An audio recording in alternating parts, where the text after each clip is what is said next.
ইজতেমা ময়দানে যারা হামলা ও হত্যাকাণ্ড ঘটিয়েছে তাদেরকে আটক করেছে বাংলাদেশ সেনাবাহিনী।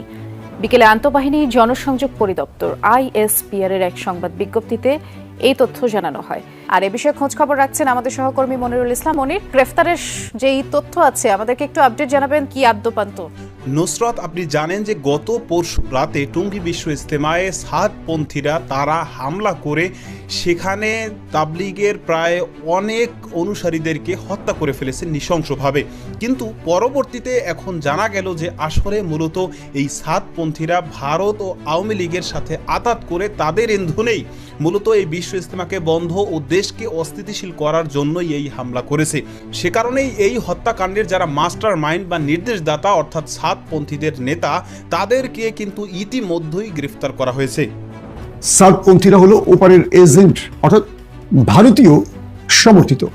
সাতপন্থীদেরকে ওপারের এজেন্টরা বাংলাদেশে মানুষের মধ্যে এই সন্ত্রাস ছড়িয়ে দেওয়ার প্রেসক্রিপশন দিয়েছে। যারা হত্যাকাণ্ডের সাথে জড়িত তাদের তো অবশ্যই আইনের আওতায় আনতে হবে। এতে তো কোনো ছাড় দেওয়ার কোনো অবকাশ নাই।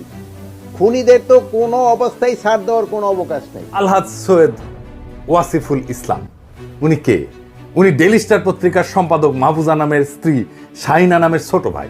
তাবলিগের এতাতি গ্রুপের মুরব্বী সৈয়দ ওয়াসিফুল ইসলাম সামনের সারির ডানি বসা, দেখা দেন এডিটর সাহেব। পেছনের সারিতে বসা সৈয়দ ওয়াসিফুল ইসলামের বোন দিল্লি স্টারের সম্পাদক মাহফুজা নামের স্ত্রী, তার পেছনে দাঁড়ানো মাহফুজা নাম, এবং বাম পাশে এতাতি গ্রুপের অপর নেতা মুফতি ওসামা ইসলাম। এই বছর যে কোনো মূল্যে টঙ্গী মাঠে আমরা ইজতেমা করব, এই দাবিটা নিয়ে। আসলে এরা নিজেদের এজেন্ডায় কাজ করতেছে না, অন্য কোন শক্তি যারা বাংলাদেশ এবং ইসলামকে বিপন্ন করতে চায় তারা এদের সাথে যুক্ত হয়ে অথবা এদেরকে দিয়ে তারা দেশ এবং ইসলামের বিরুদ্ধে একটা যুদ্ধ চাপায় দিতে চাচ্ছে। সাম্প্রদায়িক সেই যুদ্ধ বাজিয়ে দিতেই এতদিন ষড়যন্ত্র করেছিল ভারতীয় উগ্রবাদীরা, কিন্তু তারা ষড়যন্ত্র করে দেখলো যে বাংলাদেশের ইসলামপ্রিয় ও দেশপ্রেমিক জনতা কিছুতেই তাদের উস্কানি ও ষড়যন্ত্রে পা দিচ্ছে না। সে কারণেই এবার সেই ভারত এবং আওয়ামী লীগ তারা এই সাতপন্থীদের সাথে আতাত করে তাদের মাধ্যমেই মূলত এই টঙ্গী বিশ্ব ইজতেমায় হামলা করিয়েছে। তবে এতদিন এই সাতপন্থী সন্ত্রাসীরা তারা সাধারণ মানুষদেরকে তাবলিগের দাওয়াতের ৯-৬ বুঝ দিলেও এইবার যখন তারা টঙ্গী ইজতেমায় হামলা করে একাধিক তাবলিগের অনুসারীদেরকে একেবারে নৃশংসভাবে কুপিয়ে হত্যা করে ফেলেছে, এইবার কিন্তু তাদের আসল মুখোশ উন্মোচন হয়েছে যে তারা আসলে আওয়ামী লীগ ও ভারতের ইন্ধন ও ষড়যন্ত্রেই মূলত বাংলাদেশে এই বিশ্ব ইজতেমাকে বন্ধ করা এবং বাংলাদেশে একটা অস্থিতিশীল পরিবেশ তৈরি করে ধর্মীয় এক সাম্প্রদায়িক দাঙ্গা বাজিয়ে দিয়ে বাংলাদেশকে ভয়াবহ বিপদের মুখে ফেলতেই তারা কাজ করছে। যে কারণেই এবার টঙ্গী বিশ্ব ইজতেমায় হামলা করায় সেই হামলায় যারা মাস্টার মাইন্ড ছিল অর্থাৎ সাতপন্থী খুনি যারা মূলত এর আদেশ দিয়েছে তারা ইতিমধ্যেই হাতে নাতে ধরা পড়েছে। দর্শক, এ বিষয়ের কিছু অংশ ভিডিওর শুরুতে শিরোনামে আপনারা দেখে এসেছেন, বিস্তারিত দেখবেন পুরো ভিডিও জুড়ে। বিষয়গুলো দেখার পূর্বে আপনাদের একটা অনুরোধ করব, যারা আমাদের চ্যানেলে নতুন আসছেন চ্যানেলটি সাবস্ক্রাইব করে অল ক্লিক করে বেল আইকনটি চালু করে দিবেন, তাহলে নিত্য নতুন পরিবেশন করা আলোচিত সংবাদগুলো অটোমেটিকভাবে আপনারা পেয়ে যাবেন।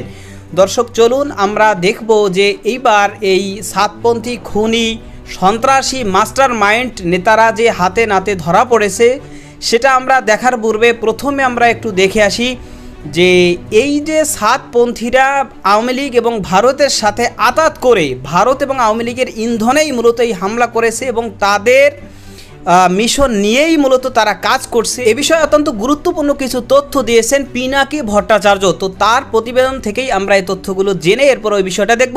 ধৈর্য ধরে একটা লাইক দিয়ে ভিডিওটি দেখতে থাকুন এবং আপনার মতামত কমেন্টে লিখতে থাকুন। বিশ্ব ইজতেমার মতো সুবিশাল দুনিয়ার দ্বিতীয় বৃহত্তম মুসলিম সমাবেশকে ধ্বংস করার পরিকল্পনা শুরু হয় ওয়ার অন টেররের প্রজেক্ট হিসেবে। এই কাজে প্রত্যক্ষভাবে হাত লাগায় ইন্ডিয়া, আর ইন্ডিয়ার বাংলাদেশের সকল লেসপেন্সার আওয়ামী লীগ, ডেইলি স্টার এবং প্রথম আলো।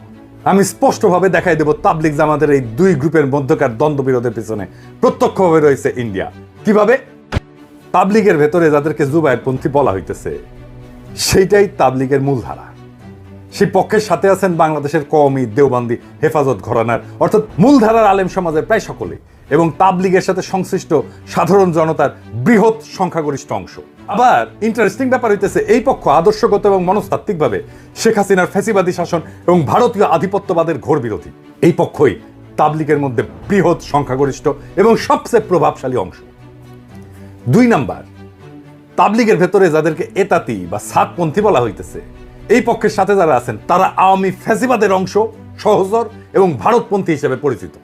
এই পক্ষের সাথে যারা আছেন তাদের বড় অংশই সেকুলার এডুকেশনে শিক্ষিত। মূলধারার সুপরিচিত আলেমদের কেউই এই পক্ষের সাথে নাই। এই পক্ষের নেতৃত্বে বা সামনের সারিতে যারা আসেন তাদের কয়েকজনকে আমরা দেখি। আলহাজ সৈয়দ ওয়াসিফুল ইসলাম, উনি কে? উনি ডেইলি স্টার পত্রিকার সম্পাদক মাহফুজা নামের স্ত্রী শাহিনা নামের ছোট ভাই। একজন মুক্তিযোদ্ধা, মানুষ হিসাবে খারাপ না, কিন্তু ওই যে মুক্তিযোদ্ধার ট্রেনিং আছে তো ইন্ডিয়ায়, তাই ইন্ডিয়াস ইন্টারেস্টের পাশে উনি দাঁড়াইছেন। ছবিতে দেখেন তাবলিগের এতাতি গ্রুপের মুরব্বী সৈয়দ ওয়াসিফুল ইসলাম সামনের সারির ডানি বসা, দেখা দেন এডিটর সাহেব। পেছনের সারিতে বসা সৈয়দ ওয়াসিফুল ইসলামের বোন দিল্লি স্টারের সম্পাদক মাহফুজা নামের স্ত্রী, তার পেছনে দাঁড়ানো মাহফুজা নাম। বাম পাশে এতাতি গ্রুপের অপর নেতা মুফতি ওসামা ইসলাম, পাগড়ি পরা। আর মৌলানা আবু রেজা নদভী, আওয়ামী লীগের এক ভোট ডাকাত এমপি। আর কে? সাতক্ষীরা জেলার আওয়ামী লীগের ভারপ্রাপ্ত সভাপতি কাজী ইর্তেজা হাসান। আমরা তার পরিচয় আরো বিস্তারিতভাবে দেখব। আর কে?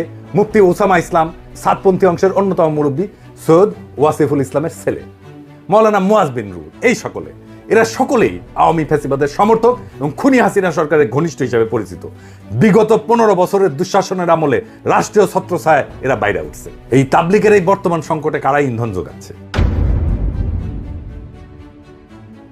ভারতের আগ্রাসী হিন্দুত্ববাদী শক্তি এই অঞ্চলে ইসলাম এবং মুসলমানদেরকে দাবায় রাখতে নানা কর্মকাণ্ড চালাইছে। আপনারা জানেন, এর অংশ হিসেবে তারা নীরবে এবং সুশৃঙ্খলভাবে ইসলামের প্রচার প্রসার এবং দাওয়ার কাজ চালায় যাওয়া প্রভাবশালী সংগঠন তাবলিগ জামাতে বিভেদ, বিরোধ এবং বিবাদ ঘটায় একে দুর্বল করার একটা মিশন হাতে নেয় ওয়ার অন টেররের পরিকল্পনার অংশ হিসেবে। ভারতের প্রেসক্রিপশনের পাশাপাশি আওয়ামী ফ্যাসিবাদী সরকারও এই ইসলামপন্থীদের মাঝে বিভেদ, বিবাদ, বিশৃঙ্খলা তৈরি কইরা নিজেদের ক্ষমতাকে হুমকি মুক্ত রাখতে বাংলাদেশের তাবলিগের সংকট সৃষ্টি করে, সংকটকে জিয়ায় রাখার কৌশল গ্রহণ করে। অথচ আপনারা যদি ইতিহাস দেখেন, দেখবেন তাবলিগ জামাতের কার্যক্রম প্রচলনের শুরু থেকে 2016 সালের আগ পর্যন্ত তাদের মাঝে কোনো মতাদর্শগত বিভেদ, কোনো বিবাদ, কোনো বিশৃঙ্খলা ছিল না। 2016 সালের পর থেকে এই বিভেদ শুরু হয় এবং এরপর থেকে ভারতের প্রেসক্রিপশন আর আওয়ামী লীগ তার নিজস্ব শক্তিকে এই বিভেদ তৈরিতে নিযুক্ত করে। আর বর্তমানে ফ্যাসিবাদের পতনের পরে তাবলিগের সংকট আরো গভীর হয়েছে। কেন? কারণ এইটা হইতেছে তাবলিগ লীগ। আসেন আমরা তাবলিগ লীগটা দেখি, কারা কারা এই তাবলিগ লীগ।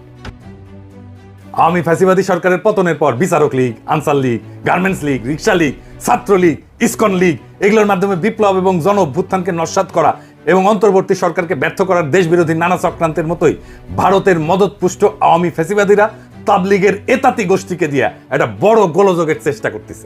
এই এতাতি গ্রুপ একটা অতি ক্ষুদ্র অংশ, অথচ এদের শক্তিকে ফুলায় ফাপায় বড় করে দেখানোর চেষ্টা করা হয়।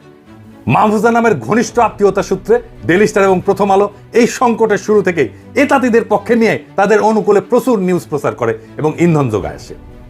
এডিটর সাহেব, তাবলিগের এতাতিদের পক্ষে প্রথম আলো লিখা সার্চ দেন তো গুগলে, কার নিউজ আসে দেখেন। আপনি গত কয়েকদিনে প্রথম আলো সংবাদ পরিবেশনের চিত্র দেখলে বুঝবেন এই সার্চ দেওয়ার পরে। আমি আর বিস্তারিত গেলাম না। মজার বিষয় হচ্ছে প্রথম আলো, ডেইলি স্টার, কালের কণ্ঠ, বাংলাদেশ প্রতিদিন, যুগান্তর, কালবেলা এই সমস্ত পত্রিকা আলেম ওলামা সহ ইসলামপন্থীদের সংবাদের প্রকাশ বরাবর এড়ায় গেলেও 2017 সালে তাবলিগের চলমান সংকটের শুরু থেকেই এতাতি গ্রুপের পক্ষ নিয়ে নানা ইন্টারেস্টিং নিউজ করে আসতেছে। এখন এই মুহূর্তে তাবলিগের এই দুই গ্রুপের বিভেদ কোন পর্যায়ে আছে এইটা আমার দর্শকদের একটু জানা থাকা দরকার। আমি যতটুকু অনুসন্ধান করে পাইছি সেটার ভিত্তিতে আমি বলতেছি, আপনারা বাস্তবতার সাথে মিলায় দেখবেন। তাবলিগ জামাতের দুই পক্ষের সার্বিক পরিস্থিতি বর্তমানে যে জায়গায় ঠেকছে, এতে করে এই দুই পক্ষে ঐক্যবদ্ধ করা আর সম্ভবপর না। কারণ এক পক্ষে যারা নেতৃত্বে আছেন তারা হইতেছেন মূলধারার আলেম সমাজ এবং অন্য পক্ষের নেতৃত্বে যারা আছেন তারা হইলেন আওয়ামীপন্থী জেনারেল শিক্ষিত।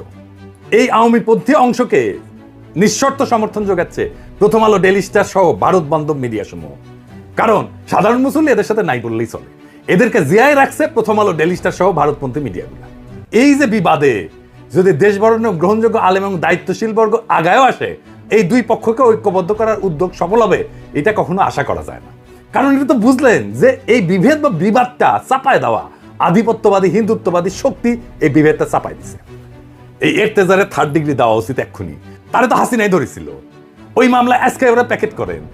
এই ভিডিও যাওয়ার পরে যারা বিভ্রান্ত ছিলেন সাধারণ মুসলমান সমাজ, তারা সরে যাবে এই এরতেজাদের পিছন থেকে, অনেক বিষয় ক্লিয়ার হয়ে যাবে। এখনই সময় ইন্ডিয়ান ষড়যন্ত্রকে প্যাকেট করে দেওয়া পুরাপুরি। আমাদের তো তাবলিগকে রক্ষা করতে হবে, আমাদের সেই আগের ঐতিহ্যকে ফিরে আনতে হবে। এর বাইরে যদি ডাইরেক্ট অ্যাকশনে না যান, তারও পথ আছে। সরকার গ্রহণযোগ্য আলেমদেরকে নিয়ে একটা উদ্যোগ নিতে পারে, সেই ক্ষেত্রে জাতীয় স্তরে গ্রহণযোগ্য এবং তাবলিগের বাইরের আলেমদেরকে সম্পৃক্ত কইরা মতামত বা পরামর্শ চাওয়া যেতে পারে এবং তাদের মাধ্যমে পাওয়া প্রস্তাবনা দিয়া সমাধানের উদ্যোগ নেওয়া যেতে পারে।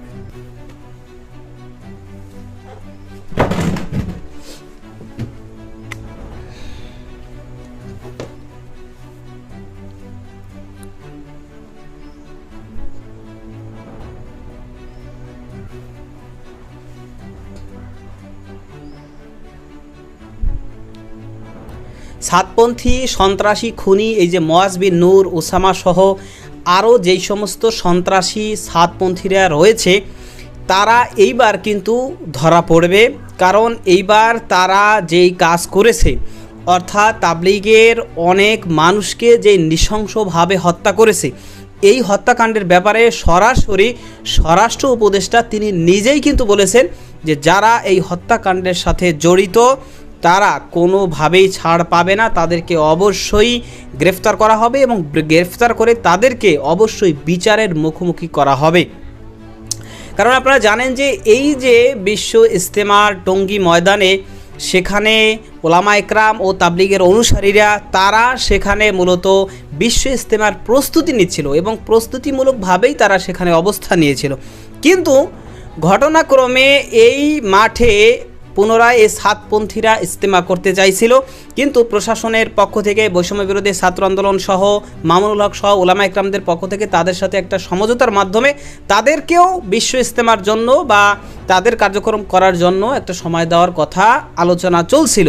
কিন্তু এর মধ্যেই হঠাৎ করে এই গভীর রাতে এবং রাতের শেষ অংশে যখন মানুষ সেখানের ওলামা একরাম এবং তাবলিগের অনুসারী তারা মাঠে ঘুমন্ত অবস্থায় রয়েছে, সেই অবস্থায় এই খুনি সন্ত্রাসী হামলাকারীরা তারা চতুর্দিক থেকে লাঠি সোটা অস্ত্রশস্ত্র বিভিন্ন কিছু নিয়ে তারা কিন্তু ইজতেমার ময়দানে ঢুকে এবং ইজতেমার ময়দানে ঢুকে এই নিরীহ ওলামা একরাম ও তাবলিগের অনুসারীদেরকে কুপিয়ে নৃশংসভাবে তারা হত্যা করে ফেলে এবং শত শত হাজার হাজার মানুষকে তারা আহত করে। তো এই ঘটনা একেবারে স্পষ্ট যে তাদের যদি মূল উদ্দেশ্য থাকতো যে তারা বিশ্ব ইজতেমা করবে বা তাদের কার্যক্রম চালাবে, তাহলে যেহেতু প্রশাসনের পক্ষ থেকে বা ওলামা একরামদের পক্ষ থেকেও গ্রিন সিগন্যাল দেওয়া হয়েছে, সে কারণে তাদের কিন্তু তখন যদি উদ্দেশ্য ঠিক থাকতো তাহলে কিন্তু তাদের কথা ছিল যে তাদের সাথে আলোচনার মাধ্যমে মূলত তাদের সময় নেওয়া এবং সেভাবে তাদের কার্যক্রম চালানো। কিন্তু তারা সেই আলোচনা করার কথা বলে এর মধ্যেই তারা হুট করে এই সাদ সাহেবের অনুসারী যারা সন্ত্রাসী খুনি রয়েছে এদের মাধ্যমে মূলত এই যে হামলা করে যে অনেক মানুষকে তাবলিগের অনুসারীদেরকে যে হত্যা করে ফেললো এবং শত শত হাজার হাজার মানুষকে আহত করে ফেললো এবং এই বর্তমানে যে পরিস্থিতি সেখানে বিরাজমান করছে 144 দ্বারা জারি, না কোনো সভা না কোনো সমাবেশ, কোনো কিছু কেউই করতে পারবে না। অর্থাৎ এর মাধ্যমেই কিন্তু বাংলাদেশের মানুষ এখন স্পষ্টভাবে বুঝে গিয়েছে যে এরা মূলত কাদের এজেন্ডা নিয়ে মাঠে নেমেছে, কাদের মিশন নিয়ে মূলত এরা কাজ করছে। তাদের এজেন্ট এবং তাদের মিশন নিয়ে কাজ করছে বিধায় কিন্তু তারা এই হামলা করেছে এবং এই নৃশংস ঘটনা ঘটিয়েছে। এবং একটা আশ্চর্য বিষয় হচ্ছে তারা এই হত্যাকাণ্ডের ঘটনা ঘটিয়ে এরপরে তারা মিডিয়ায় কিন্তু স্পষ্ট আকারে বলতেছে যে আসলে এই ওলামা একরাম এবং তাবলিগের অনুসারী যারা মূলধারার তারা মূলত নিজেরা মারামারি করে এরপরে আমাদের উপরে দোষ দিতেছে, দায় চাপাই দিতেছে। এই কথাটা কাদের কথা? আমরা দীর্ঘ 1.5 যুগ ধরে কাদের মুখে এই কথাগুলো আমরা শুনছি। তো এখন বুঝেন যে এই কথাগুলো তাদের মুখ থেকে বেরোচ্ছে, অর্থাৎ মানে কি যে তারা যে কাদের এজেন্ডা নিয়ে মাঠে নেমেছে, কাদের মিশন বাস্তবায়ন করছে, এটা বাংলাদেশের জনগণের এখন আর বুঝতে বাকি নাই। সে কারণেই কিন্তু এখন সরাসরি বাংলাদেশের জনগণ তাদের বিচার তো দাবি করে এবং পাশাপাশি এই সাতপন্থীদেরকেও নিষিদ্ধ সন্ত্রাসী সংগঠন হিসেবে এদেরকে নিষিদ্ধের দাবিও অনেকে তুলে।